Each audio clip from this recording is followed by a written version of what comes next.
Most of us go through our daily routines oblivious to the beauty of life and others around us, oblivious of the impact we have on the world. So it's only natural that we consider patterning ourselves after our pets. These beautiful furry creatures are fully connected to their highest selves while giving unconditional love to those who cherish and care for them. By taking our lead from the animals in our lives, we learn how to live our best and fullest lives as well. Hi, everyone. I'm Maureen Scanlon, your host, author, and life coach. And in my book, My Dog is More Enlightened Than I Am, it examines the ways we all struggle and experience difficulties in our journey. You will learn to understand the lessons and meaning behind each past moment you have endured thus far, and how to change your mindset and focus on the change you can make. This heartfelt, enlightening guide offers tips on relaxation, spontaneity, developing an appreciation for our differences, caretaking, and nurturing relationships. You will feel a renewed sense of well-being and knowledge of how to embrace the journey like the pure souls of our furry companions. So get your copy today at Amazon, Barnes & Noble, Outskirts Press, or my website, Life Coach Maureen.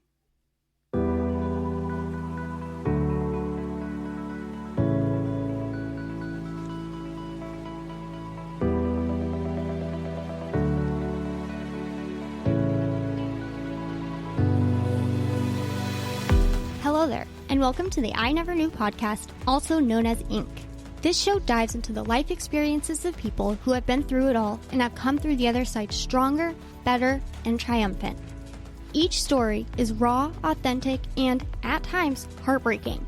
One thing joins it all together: the fact that the stories can help the listener learn and grow.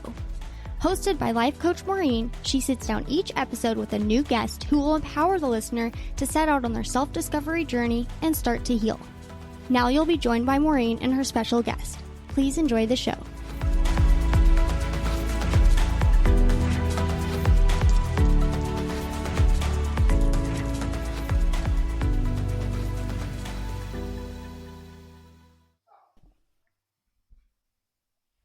Hi, everyone, and welcome to the newest episode of I Never Knew, and in parentheses, but my dog did. I'm adding a little subtitle because my dogs are everything.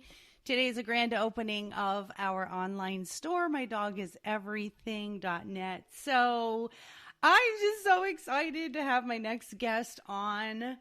I was just telling her off air how fun it is that I get to know so many different people who do so many different things in the life coaching arena, especially. You know, people say you need to have a niche, and I don't really have a niche, maybe relationships, but she's got a really cool niche, and I cannot wait to get into it with her. So I'm going to tell you a little bit about her. Her name is Karolina Rzadkowolska. I did it. And she is a certified alcohol-free life coach who helps powerful women make alcohol insignificant in their lives. She's worked with thousands of clients through her online courses and coaching to change their drinking habit and unleash the new level of health, happiness, and potential to go after their biggest dreams. Her book, Euphoric: Ditch Alcohol and Gain a Happier, More Confident You, will be out on bookshelves on January 4th, which it's already out because this is now October, or we're going into October, September. So her book is out, and she's been featured in Huffington Post, Authority Magazine, Greatest, and Elite Daily. Karolina's passion about helping you discover what really makes you happy outside of a beverage and design a life you love.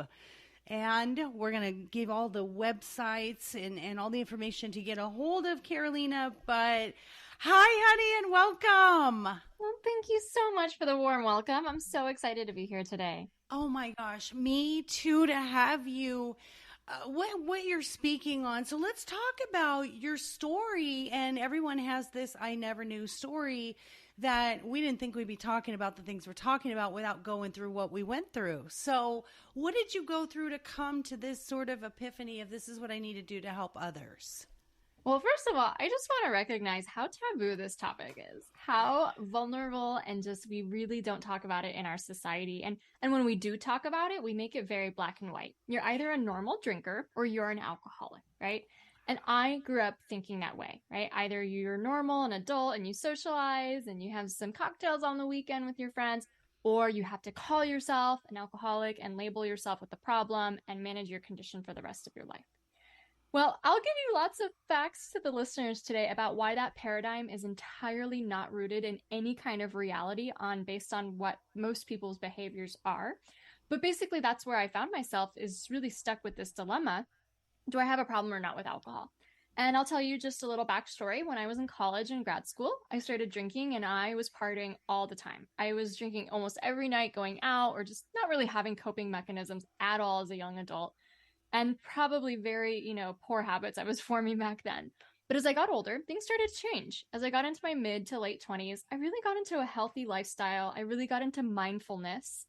And what really happened was Monday through Thursday, I would live the healthiest lifestyle. I would drink my green juice, I would go to yoga class, I would meditate. And then Friday through Sunday, lots of drinking happened, right? But it was your normal drinking. I was going to game night with friends, sushi night, maybe a wedding, maybe a dinner party, maybe some Netflix and wine. And so it all really looked normal on the surface. But every Monday morning, I woke up feeling miserable. Every Monday morning, not only did I feel groggy from drinking over the weekend, did I feel, not physically my best, but I also felt this really deep lowness, just this really lowness. And I'm a very optimistic person, so it really always struck me, like, why am I feeling so bad about myself? I also just felt like I let myself down. I made all this healthy progress during the week. And every Monday morning, I woke up 5 steps backward. It's like I bulldozed over all of my progress, right? And I was living in this loop for years and years and years and years and years. And every time I wanted to change, every time I was like, you know what, can I just not drink this weekend, please?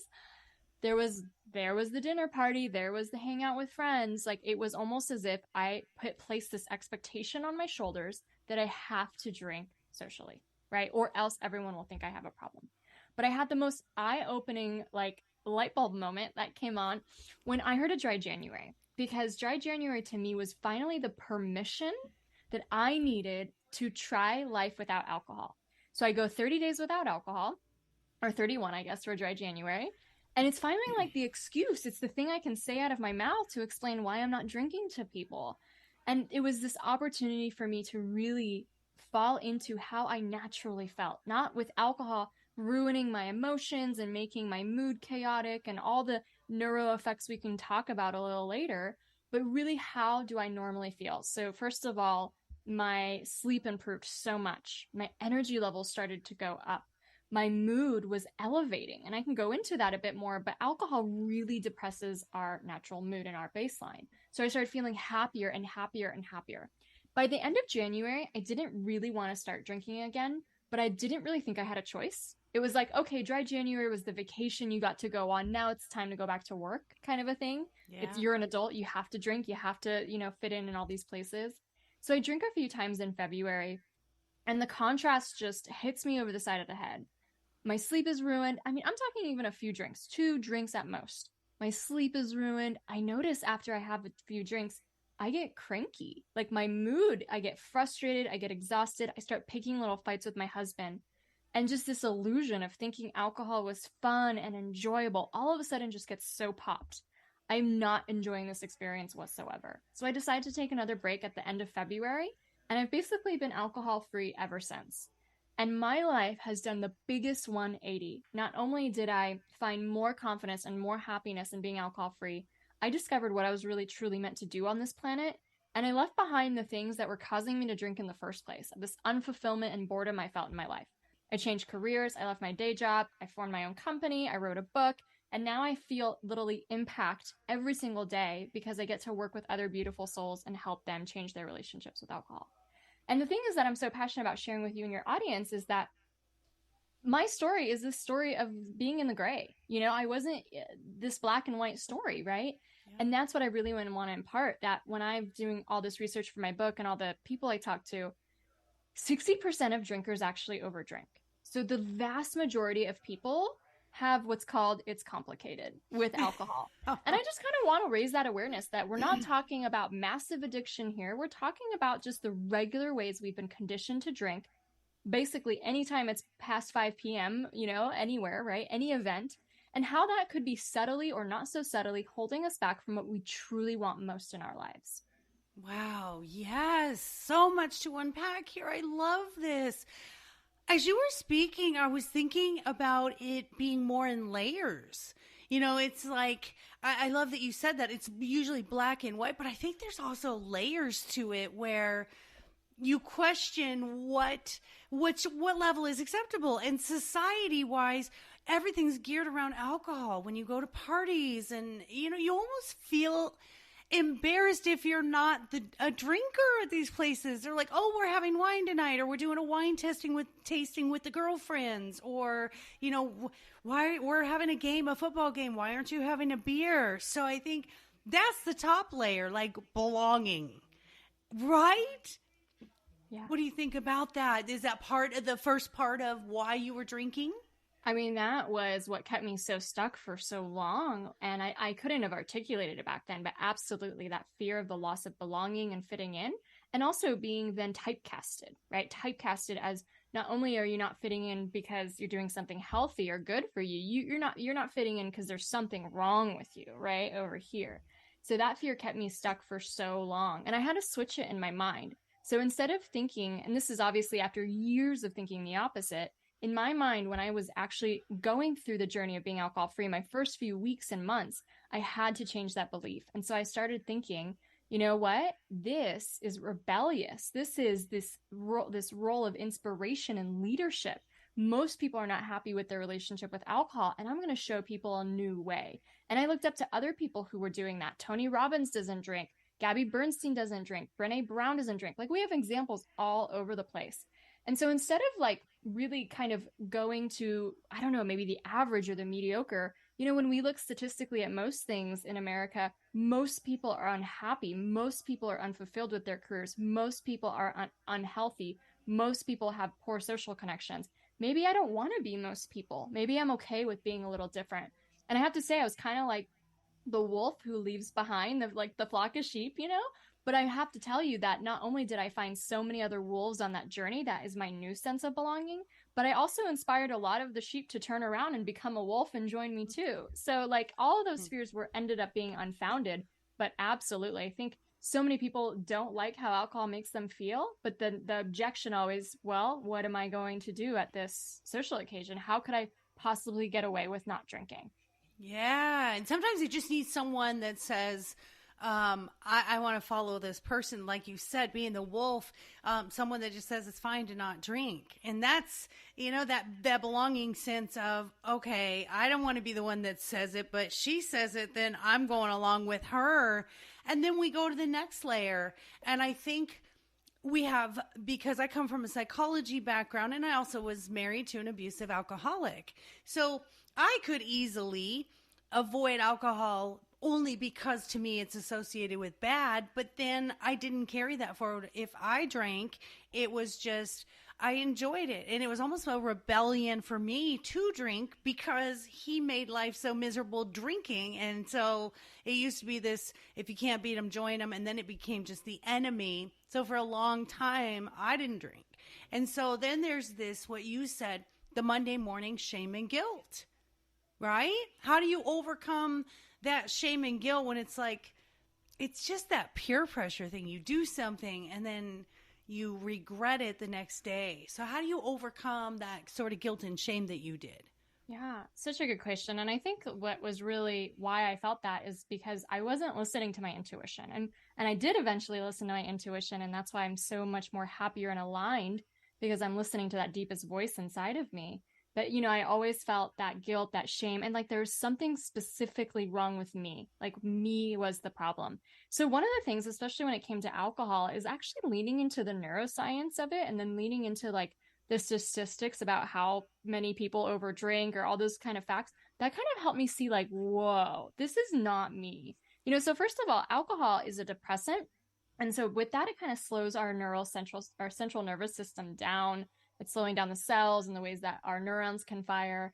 But our body has this counteractive process to make sure that we don't just slow down completely. And so in response to alcohol, our body actually produces more stress hormones. So we release cortisol, adrenaline, and dynorphin in response to alcohol. Now, some people can feel this like even within the first drink, if you feel like after an hour, you kind of have a dip in mood.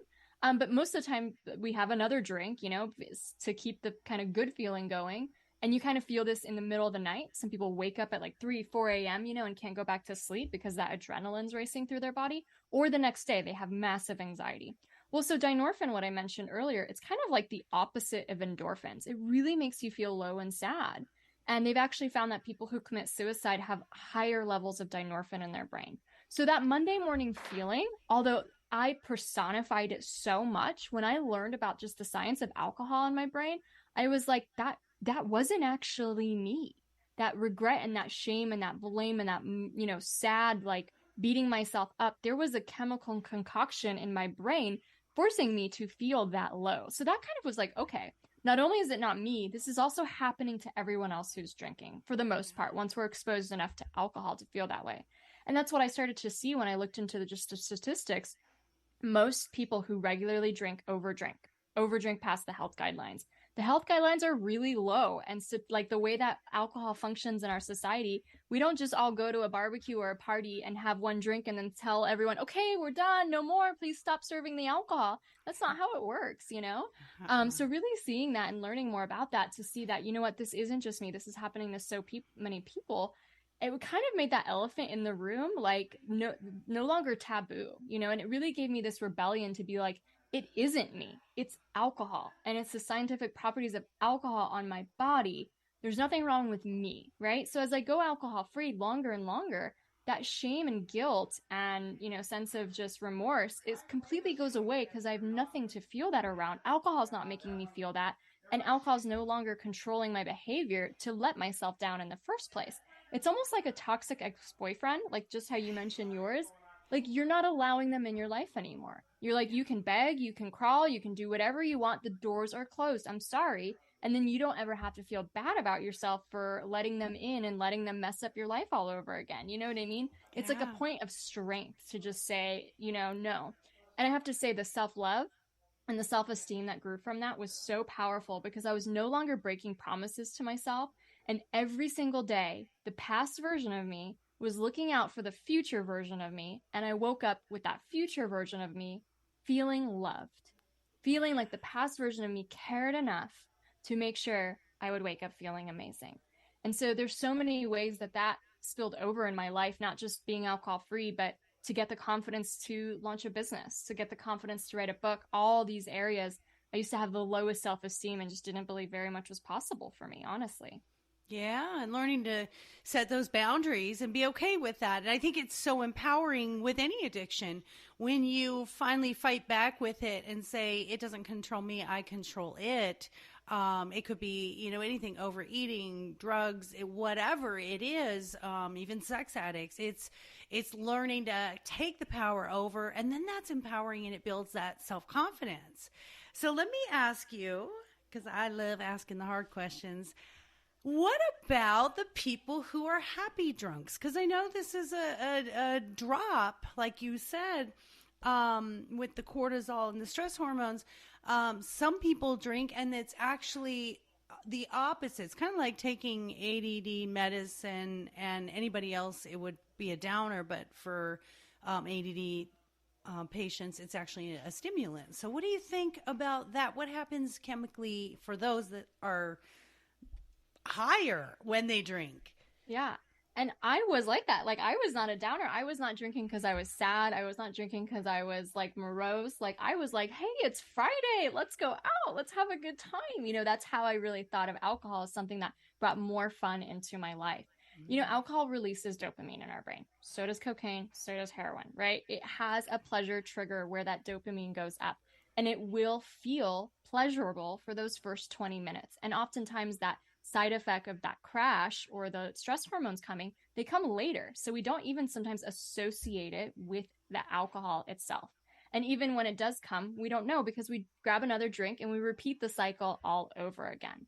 And so, obviously the night of, we can continue to either, drink to, postpone going into that low cycle, which then you'll wake up with the head effects of too much alcohol because of its toxic qualities on the body. Like, you won't feel good the next day, right? But the way people ask is like, well, what if I'm happy drinking? What if it's not a problem for me? I really think that the question shouldn't be, is it a problem or not? Because look at me, I was debating that question for years. Sometimes I moderated, sometimes I didn't. Most of the time I was really healthy. You know what I mean? Sometimes it was just a party that I overdrank. Isn't that normal? Like, I could have analyzed it forever. So I had to start asking myself different questions. Does it truly make me happy over the long term? Not just the buzz I get that night, but like over the long term, is it adding to my happiness?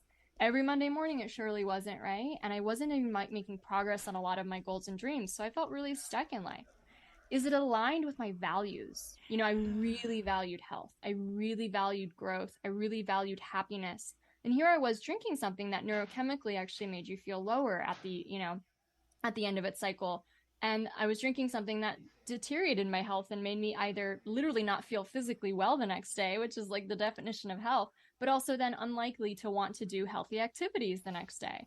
It limited my ability to connect with people because I was really insular. I wasn't able to truly be present with someone, with drinking. So when I really looked at all my values and whether alcohol was contributing or not to my life, it was the detractor. It wasn't allowing me to truly live into my values. And it also wasn't helping me achieve my bigger goals and dreams, which is another really great question. Is alcohol allowing me to achieve my potential, my bigger goals and dreams? And with that stuck merry-go-round cycle, it surely wasn't. So I feel like asking better questions allowed me to see it in a different way. And so what I've noticed in my professional opinion is that the more intuitive a woman is, and I usually work with women, the more intuitive she is, the more that she can decipher whether alcohol is meeting her values and her goals and dreams and her long-term happiness. And I often find that the most intuitive person will be able to recognize, wait a minute, maybe it's not so here, and will actually feel more pain around it. Because oftentimes when you're doing everything else right, you're working out, you're doing well in your job, your marriage is okay, but for some reason, alcohol gives you so much mental anguish.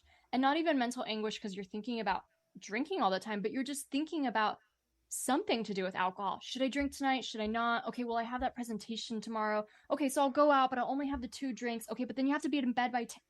I sound like a crazy person, right? And that's like what is going on in women's minds all the time with alcohol. So it's stealing our mental energy without realizing it.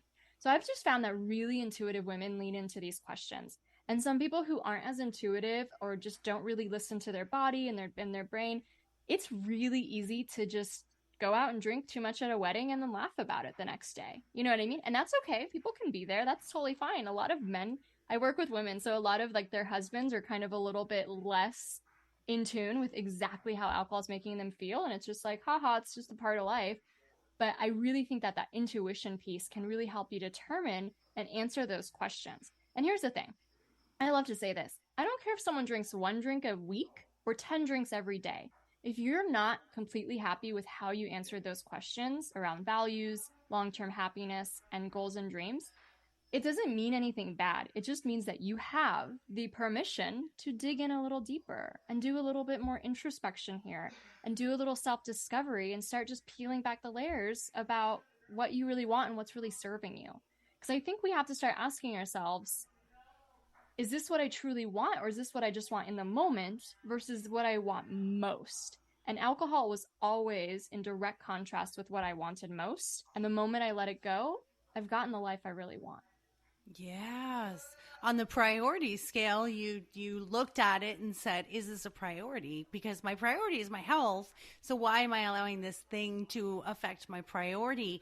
And, I'm not going to simplify what you said. It was wonderful. But what I heard in there is ask yourself, why am I drinking? Not how much.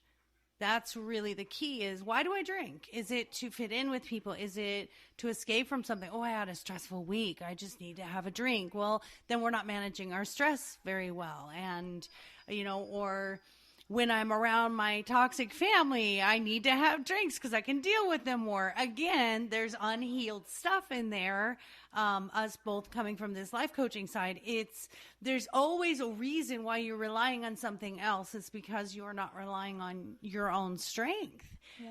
So I want to know if you think we should do a better job starting with alcohol education in schools and we're talking like junior high and high school. Is there a way that we could change it from being the norm to where it's just not normal? I have to say, I have a 14-year-old in high school, a 14-year-old grandson that lives with me, and he's in high school. None of his friends have any interest in drinking. That's just not something he's even interested in. Of course, his father was an alcoholic, is an alcoholic. So I'm so happy to see sort of a shift, but can we do better? Can we educate? Absolutely. And I think, from just even a general emotional regulation and just life coaching kind of skills, like we do a horrible job for the youth. Like they have no idea what's up from what, right? Like I went through young adulthood so lost, so unable to deal with the different insecurities. And how, the more you grow, the more you learn that like you're not alone. Everybody has these limiting beliefs. Everybody has these fears. Everybody has this, and that. Well, not when you're young. When you're young, you really think you're the only one, and you think you're so isolated and just going through things all by yourself. And you hide it, right? But like we really don't learn how to manage our emotions from a young age at all. And so I think when it comes to alcohol, you're spot on, is that the Gen Z is actually the generation that drinks the least, out of all the generations. And I remember for me, like not only was it a rite of passagehood, like children don't drink, adults drink. Therefore, if you want to be an adult and all the things that means, independent, glamorous, sophisticated, you name it, you start drinking alcohol, right? But it wasn't just that for me. I'm an introvert and I grew up pretty shy. So when I started drinking, it was also this magical elixir that turned me into a different person because I wasn't confident in my own skin. And you said something so poignant earlier, is that alcohol's the band-aid, alcohol's the crutch. Like alcohol's never going to teach me how to truly be confident in my own skin.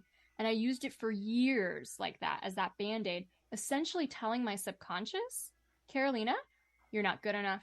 You're not interesting. Nobody wants to talk to you. You're super awkward socially. But here, have this drink and everything else will be better. And that crumbled my confidence over time. Not to mention the embarrassing nights or the wine teeth or just anything to do with that. So I really think that recognizing what we're looking to use alcohol for, and a lot of these things are misconceptions we put on alcohol. Alcohol is just like a toxic elixir in a glass. Like society has put all the meaning and the ideas of glamour, relaxation, or all these things onto alcohol. So really recognizing what we're using alcohol for could be really good kind of, I think, education. But also I think we all know that like just don't do it doesn't work for youth. But I think if I knew this, and I hear a lot of parents teaching their young ones this, is that it's a lot more complicated than you think. A lot of people will make it seem like it's this shiny thing and everyone's having their alcohol at parties or, later on, your book party, your wine events, your dinners, whatever. And yet when most people admit that they either overdrink, or another statistic study showed that most Americans wish that they drank less or not at all, we're not seeing the full picture. And so giving, I think, the next generations just information around, hey, you might really be inundated by all of these images that alcohol is the key to adulthood or belonging or sophistication or confidence.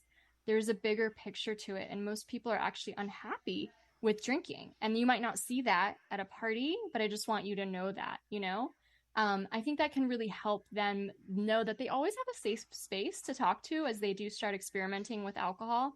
And here's the thing that's so insidious about our society is that we're conditioned to do this. Obviously in high school and college, it's a big thing, but someone could get away and not drink in high school and college. They could be part of a certain clique, and then they join a firm after college. And in the firm, they're supposed to take out clients for wine dinners and they're supposed to keep up with their bosses and drink. And at that point, it's literally the subliminal message is, if you want to get ahead in your career, you're going to have to drink like one of the guys, right? I've heard that story so many times, so maybe it's not even then. Maybe it's in parenthood. Maybe you don't drink until you're in your 30s, but all of a sudden there's these memes saying the most expensive part of having kids is all the wine And Oh so my gosh, that is so good. You are so right. It's, be a part of the cool crowd. It's, go back to my, generation, Gen X, where, the peer pressure, it was cool. I mean, we were not as educated or knowledgeable. In fact, it was the norm in a household to have drinking parents. Wow, I love that you say that. And I think about, they don't call it liquid courage for nothing. And I think about, if we get to, and with all the mental health awareness, I'm so thrilled that we're allowing the open and safe spaces for people to talk about mental health, because it wasn't that way. And alcohol was a cover for that. That was like, I want to be this person that I know I am, but I'm embarrassed or afraid to show who I really am. So if I go to a party and I do this drinking thing, then like I come out of my shell and I'm this silly person. If someone likes it, great, because it was the alcohol. If someone doesn't like it, sorry, it was the alcohol. So I feel like the alcohol can be that mask for youth. And I know it was for me. And I feel like, when we're talking more about mental health care and we're allowing this at a younger age to say, let's talk about what's going on, then we're not looking, whether it be alcohol or drugs or overeating or anything. I think that's where the key is. I think we have our thumb on the pulse, and you with the alcohol niche, I think it's beautiful because it's this self-acceptance that you can do what you want, be who you want, and you don't have to follow what everybody else does.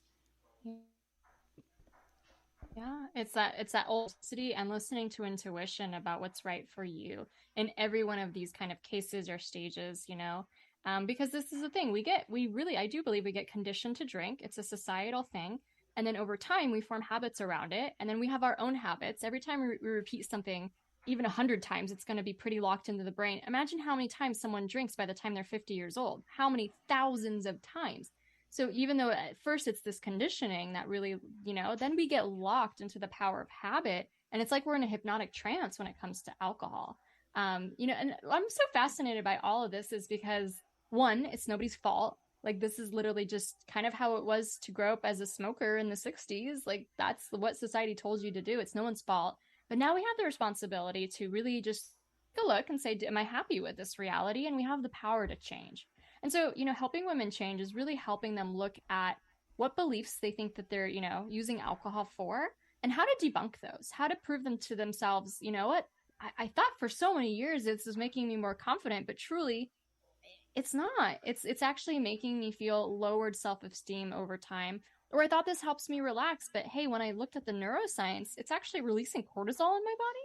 How could this be true? I guess alcohol doesn't really relax the human body. So whatever belief we have, whether it's more grounded in the physical property of alcohol or grounded in the belief that we ourselves are not good somehow, we can change those beliefs. And then what that does subconsciously is it actually starts changing our desire level for alcohol. Because now subconsciously, all of the reasons why we needed alcohol knocked down. And so literally, it's not about you can't drink or you don't get to drink. I want to help women get to a point where I don't really care about alcohol. Yeah. How cool is that? Like a non-factor, just make it a non-factor. You know what bothers me is, TV and movies. Like, gosh, everybody is drinking in TV and movies. I'm watching a show right now on Hulu called Tell Me Lies. It's all about these college kids, and it's consistently parties and drinking, and then they're doing this bad behavior, and it's like, I wish we could just change that. I wish we could have some characters that are like, yeah, no, I'm just doing water. I'm just doing soda. There's a gentleman here locally in Phoenix who goes around and educates college students on partying without alcohol. And I think that's a great place to start with a movement that you can still have fun without the alcohol. And then we release that programming, I think. What do you think of that? I think so. That's so big. And once we really give people the permission, because right now, I'll just say how it is. Things are changing, but for right now, people think that you either don't drink because you have a problem, or because you're boring and not fun and maybe religious. You know what I mean? That's like the negative stereotypes. So we need to change that and really make it the positive. Like the movers and shakers don't drink, the most successful people don't drink, the athletes don't drink. Like we can really ascribe these new to being a non-drinker, and it starts to change it. So it's like, oh, the losers drink. I mean, pardon my language, I'm not trying to be mean or judgmental, but if we could change how young people see it, right, and really see it as this like status symbol of being a non-drinker, or just really giving the inclusion to do whatever you want. Like my dream one day is that you walk into a bar, 50% of people could be drinking alcohol, but the other 50% are enjoying alcohol-free beverages, and it's all okay. No one's like, why aren't you drinking? What's in your cup? Like that's crazy. Nobody does that at a restaurant for the food you have on your plate. Why are we so like asking people about what they're drinking? It's just a beverage. It shouldn't matter, right? So much. Yeah. And I think that's what like true acceptance and inclusion is really making that a valid option, if not even the more desirable one. Yes, that's a great analogy. We don't judge you for the food, like, or how about let's go even further. If you're a vegetarian or a meat eater, it's like, well, we don't judge that. Why are we judging whether you're having alcohol or not? So tell us about your book, because you're both of your books, because I think it's just so interesting. The methods. Let's talk about what are the methods that you help women in your life coaching to change that mindset, to flip the script and not want alcohol anymore and make it a non-factor.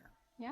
So I think one of the fears a lot of people have, in addition to a lot of the fears we've already kind of gone through today, is deprivation. Like this is their treat. This is how they relax. This is how they get to unwind at the end of the day or the weekend. And so it's like, oh, I'm going to not be able to drink, deprived.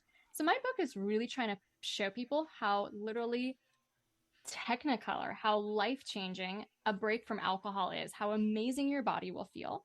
So I really go over a lot of the science of what happens when you take a break from alcohol on your body level, how your energy levels will go up, your sleep will improve, but also internal things like your cholesterol has been proven to go down, blood pressure will go down, gray matter in the brain grows, liver fat heals, your immune system heals, your gut bacteria biome gets better.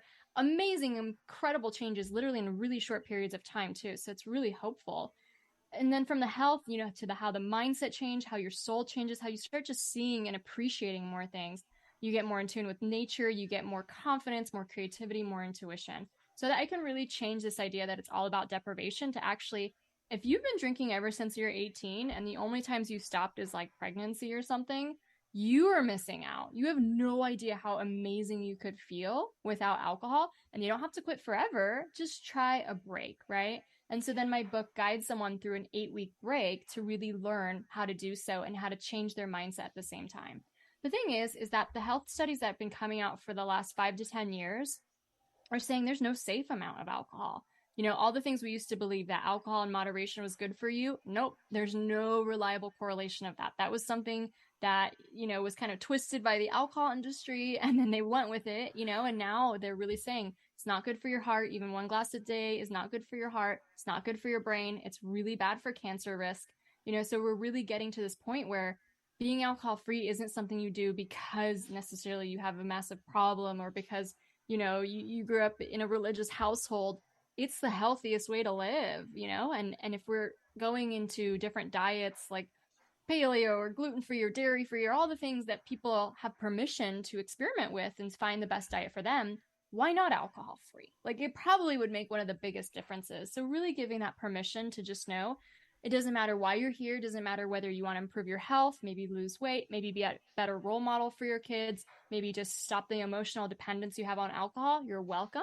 You're welcome here, and here's how to change. And to me, that process of changing is really kind of what I described before, is how can we take those big pillars of why we drink? And I will say everyone has maybe 10 to 20 different pillars. I like the taste, helps me unwind, makes me feel more confident, whatever it is. I like the buzz, and really kind of knock those down through a process of thought work, of really changing our beliefs and our thoughts around alcohol. And so my book will help walk someone through that process, also help them. What I like to talk about is alcohol is this dopamine release in the body, right? It triggers our pleasure center, but it's so artificial. Like you could put like brain nodes on a rat and affect their pleasure system by just doing an electrical pulse, right? So you press a button and the brain like has this pleasure for the rat. are they really experiencing joy? Is that real? Right? And that's kind of what alcohol does. It's this fake pleasure. It's just this just like any other drug. Like, I like to ask women, what really makes you happy? What brings you organically joy? So in my programs and in my book, we have this whole week dedicated to finding and experiencing new things to make you happy. Whether it's kind of like being a kid again, those hobbies we put on the shelf a long time ago, getting our rollerblades out, going to a tango dancing class, going to a pottery class, really exploring the world again like a kid to really discover what brings us joy. And from there, kind of taking it deeper, not just what brings us, some fun or some laughs. What is uncovering our deeper purpose in life? What is our soul guiding us to? How are we going to find fulfillment and meaning so that we're not looking for a buzz at the end of the week? My weekend kind of pattern was really this: I can't wait for Friday. I can't wait to go out. I can't wait. This week won't go by fast enough. Can I just get to the weekend? I never really stopped to ask myself, why am I so unfulfilled with my week? And so I've changed my life so much and guide women to do the same, to find fulfillment in the everyday. And those emotions that we're numbing with alcohol, whether it's like a stressful day, like you mentioned, those emotions are trying to show us what we want or don't want in our lives and giving us subtle shifts to be able to make those little changes. And it's not an all or nothing thing, black or white thing. That's why this is like a journey that people go on. But I really don't care that people drink. It's not about the alcohol. It's about making space for what you really want most in life. And the women I've worked with have just shown that when you remove alcohol, you unlock what you really do want most. I've worked with women who've launched businesses, written books themselves, moved to Europe, just found so much more fulfillment when they really know themselves and are working on their dreams. And going alcohol free was like the click to really change a lot of those beliefs of what's possible in their lives. Yes, because it's one of those things that it's a resistance. It's a thing that's in the way of receiving that intuition or the fulfillment. You and I are so in alignment with, how my life coaching is and your life coaching as well. It's, first of all, when people say, the pillars, I just heard pillars equals justifications. So it's like, I do this because, and we've convinced ourselves, I need this thing. When we stop saying I need this thing and bring it to, I just want it because it's giving me something I'm not giving myself. You said it, fulfillment. I was waiting for that word to come, and that word came out. When I have clients that are not fulfilled, I, like you, say, find your passion. Let's find your passion. What is it that brings you joy? And even go volunteer for something until you find that passion. Just get a high on something else. And I think giving is a high. I think animals give you a high. I think cooking gives you a high. I'm very creative and crafty. That gives me a high. So you're right. It's seek the thing that fulfills you most instead of covering or thinking this thing that's not healthy for you, because mind, body, and soul needs to be in alignment. If you're like you said over here, Monday through Thursday doing fabulous and you're in alignment with yoga and meditation, you're undoing. So it's 2 steps forward, 3 steps back, because now your body is not in alignment with the mind and the soul, right? So we're out of balance, which is what makes everything in life a struggle, is any time that we are out of balance. And that part of it with those stress hormones, with the chemical changes in our bodies. And it's funny that I agree with you. As I got older, now I'm 52, so I'm over the half century mark. I used to drink a lot, and I used to do the whole wine thing, and wine for me, and it's kind of a joke. We have memes about wine and women and wine and parenting and wine. And then the drink red wine, it's got antioxidants, so here I am like justifying more. Oh, it's good for me. My dark chocolate and my red wine, I'm actually doing something good. But I have found, like you said, I'm so fulfilled with this podcast, in my writing and my life coaching, that the desire to go anywhere or drink it's just not there anymore. I've replaced it with the self-love and the joy that I find in these other things. So I agree with you. Finding replacements for what you think alcohol is doing is really key. And I love that you use the word high, because like a lot of people say like, well, I like the buzz. And you're like, no, you don't even understand what a natural buzz feels like. And especially because alcohol is really messing up chemicals, we really don't know what it feels like. Like we feel high naturally, especially when we're doing these things that bring us meaning and giving back or adventure, whatever it is for you, learning something new. Because the way that alcohol affects the brain, I remember, a hike with my husband was like a 5 out of 10, and then I was like, but I really can't wait for happy hour. That's going to be a 10. And because Right. alcohol, with that dopamine release, it kind of changed the way my brain perceives joy. So it's like, take a break and then find those things, and you will find yourself high, truly. And that's the coolest part, is when a woman rediscovers that, you're just like, yes, that's it. Like I get to feel high every day, as you do. And that's not just this immediate gratification we get or a short-term buzz. You're high because you're changing people's lives. You're high because you're creative and putting work out into the world and leaving behind a legacy. I mean, all of these things are what we want most in life. That's what I was thinking when you said the instant gratification. It's a quick fix because I don't want to exercise. Sorry, don't want to do it. I'm a chunky girl and I have arthritis, and I'm at the point in my life where I'm like, oh God, I know I need to get up and walk, and I know I've got to go do this thing, and I've got to eat well, and I've got to cut out my sweets. So the alternative in our minds, we've said, this is hard, this is easy. Here's the quick fix, the instant gratification, which is, listeners, let's be honest, that's a normal human thing. We want protection from things that are hard or scary or unknown. And I think the normalcy of drinking is the known. It's the comfort zone. It's okay to do it because everybody does it. After being in a really damaging, traumatic marriage with alcohol and being physically abused, and especially because this was back in the 90s, the military was like encouraging these men to drink. It was like, I'm not kidding you, at the NCO club, the non-commissioned officers club, a case of beer was $3. Okay, so they made it affordable, acceptable, sociable. And what they didn't support was these men going home to their families completely intoxicated and abusing.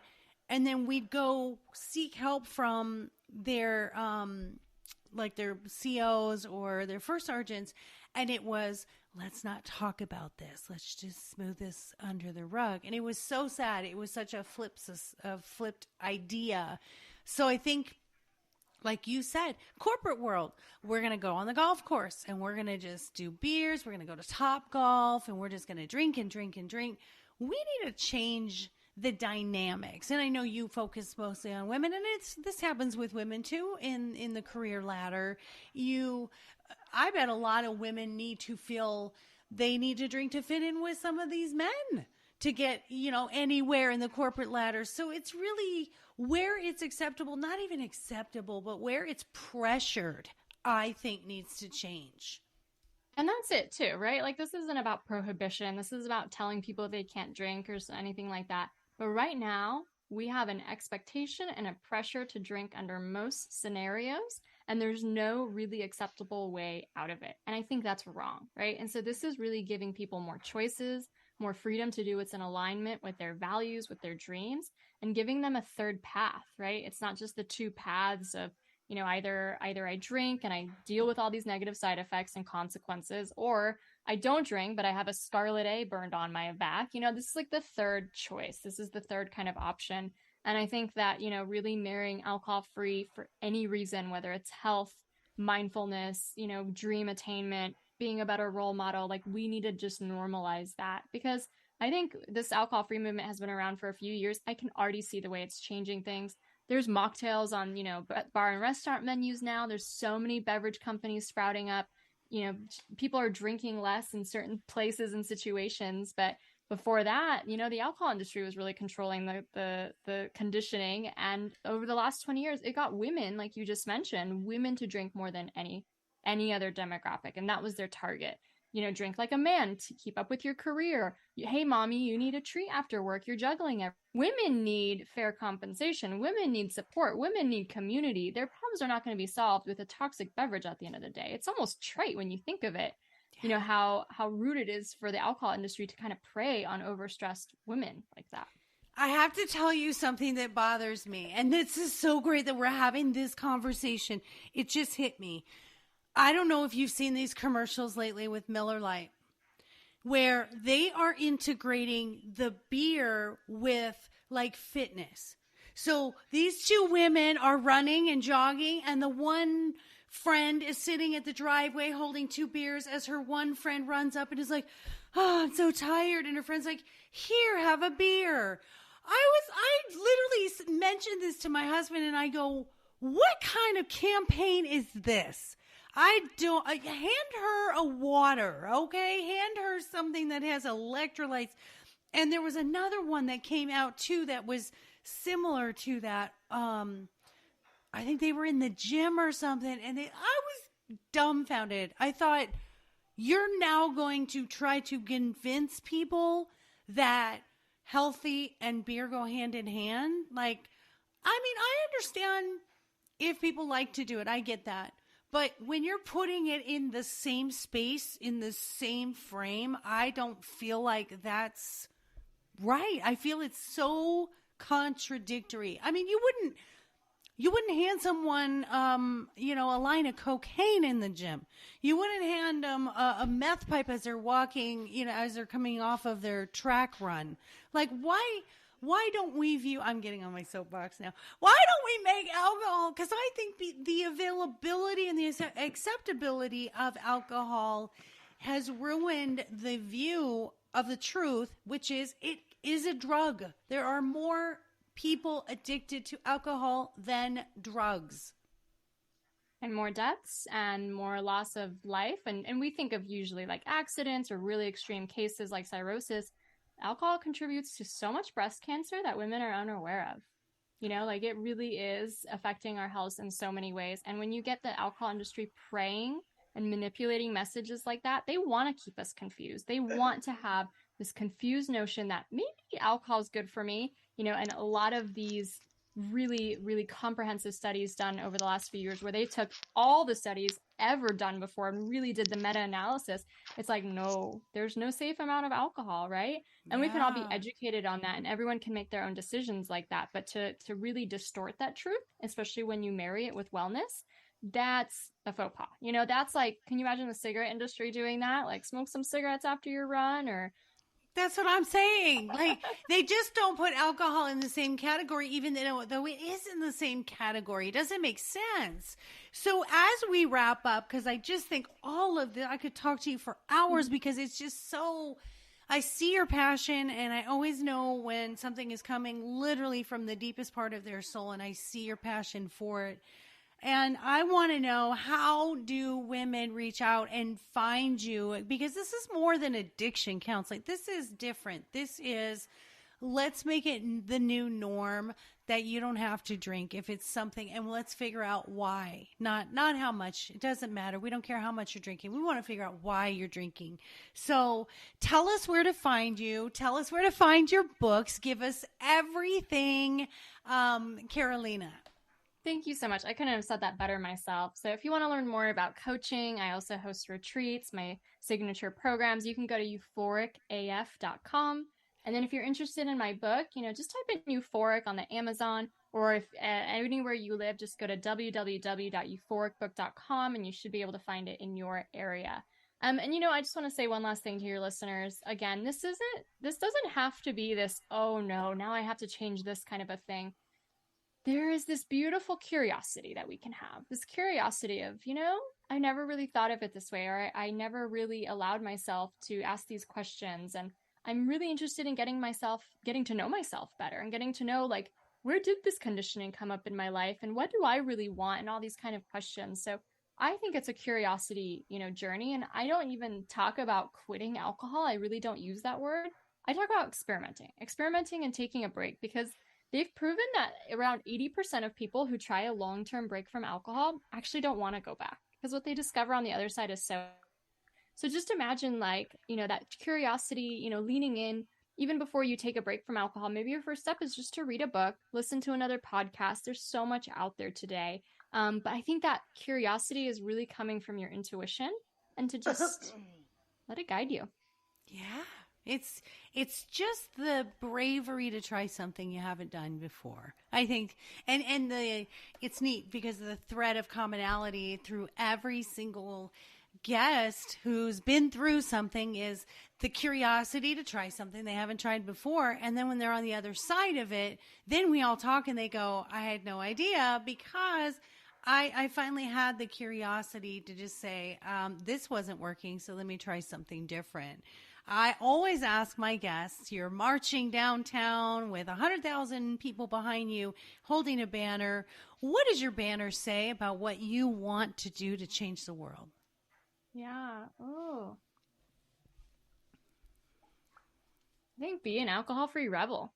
Ooh. Yeah, I really identify with the idea of rebellion in the sense of, we want to be independent. We want to have autonomy in our lives. And, when you really look at it, there wasn't that much choice when it came to alcohol as we were growing up and conditioned into our habits. So be a rebel.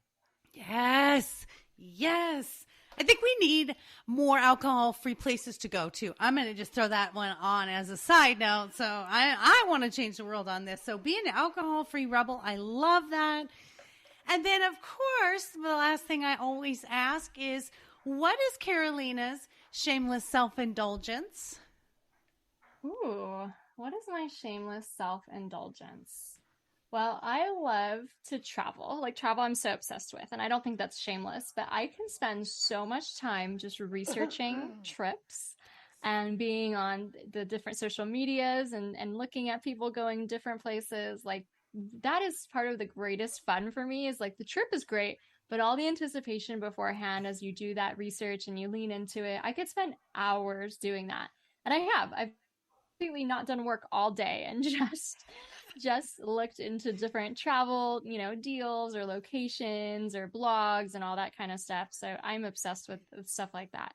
You are very similar to my daughter. She's 30 and she just bought her first house. So she's a homeowner now. Mm-hmm. And she's done solo trips by herself. She did London for a week. She's done Cancun.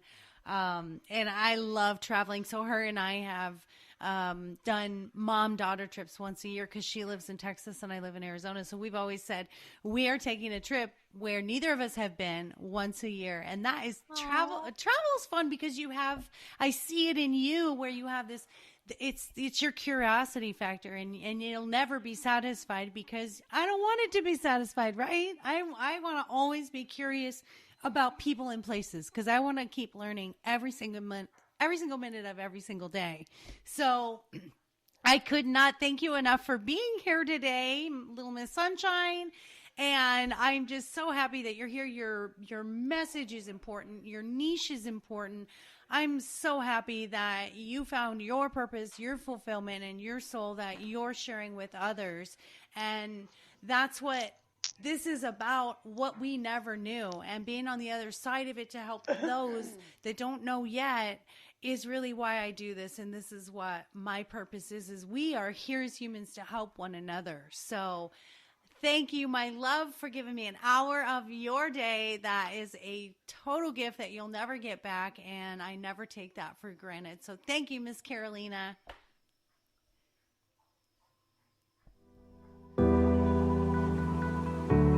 I think she froze on me. So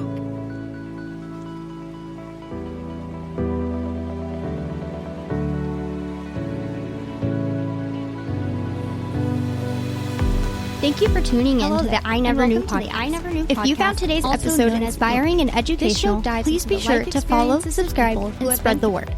The more people that join the Inc. community, the more it can develop and influence others as we work together for a healthier and brighter future. Until next time.